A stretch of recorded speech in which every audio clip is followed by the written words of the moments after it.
एक कस्बे में एक विधवा अंधी औरत रहती थी।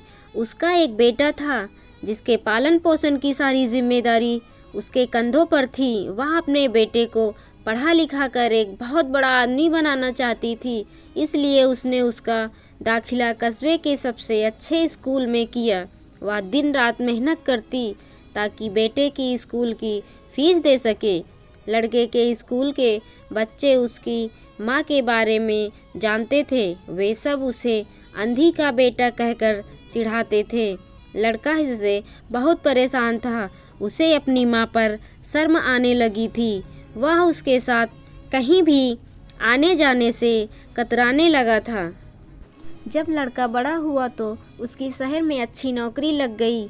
उसने अपनी माँ से वादा किया कि शहर में मकान लेकर वह उसे लेने आएगा, लेकिन वह शहर गया तो फिर लौटकर वापस नहीं आया। उसकी अंधी माँ उसका इंतज़ार करती रह गई। कई महीने बीत गए, लड़के की कोई खबर नहीं आई। कई महीने बीत गए, लड़के की कोई खबर नहीं आई। अंधी एक दिन उससे नहीं रहा गया और वह बेटे से मिलने शहर पहुंच गई। पूछते पूछते वह बेटे के ऑफिस पहुंची। वहां सिक्योरिटी गार्ड ने उसे रोक दिया। अंधी औरत ने गार्ड को अपने बेटे का नाम बताया और बोली कि उससे जाकर कह दो कि गांव से कोई मिलने आया है।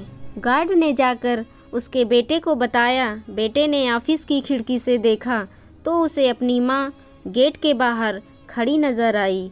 वह ऑफिस में सबके सामने अपनी माँ की वजह से शर्मिंदा नहीं होना चाहता था। उसने कहला दिया कि वह ऑफिस में नहीं है। अंधी औरत वहाँ से चली गई। शाम को वह लड़का ऑफिस से घर जाने के लिए निकला। रास्ते में एक जगह काफ़ी भीड़ जमा थी। वह अपनी गाड़ी रोककर भीड़ के पास पहुंचा और तो बीच सड़क में अपनी माँ को मरा पाया। उसके हाथ में एक चिट्ठी थी जिसमें लिखा था, बेटा बड़े दिन हो गए थे, तेरी कोई खबर नहीं मिली। चिंता हो रही थी इसलिए तुझसे मिलने चली आई। तू तो अब बड़ा आदमी बन गया है। तुझसे मिलना अब शायद मुझ गरीब की किस्मत में नहीं, लेकिन मैं बहुत खुश हूँ। तेरे लिए तूने अपना ही नहीं मेरा सपना भी पूरा किया।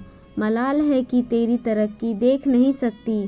काश बचपन में तेरी आँखों में सरिया ना घुसा होता और मुझे तुम्हें अपनी आँखें ना देनी पड़ी होती तो तेरी तरक्की अपनी आँखों से देखकर सुकून से मरती।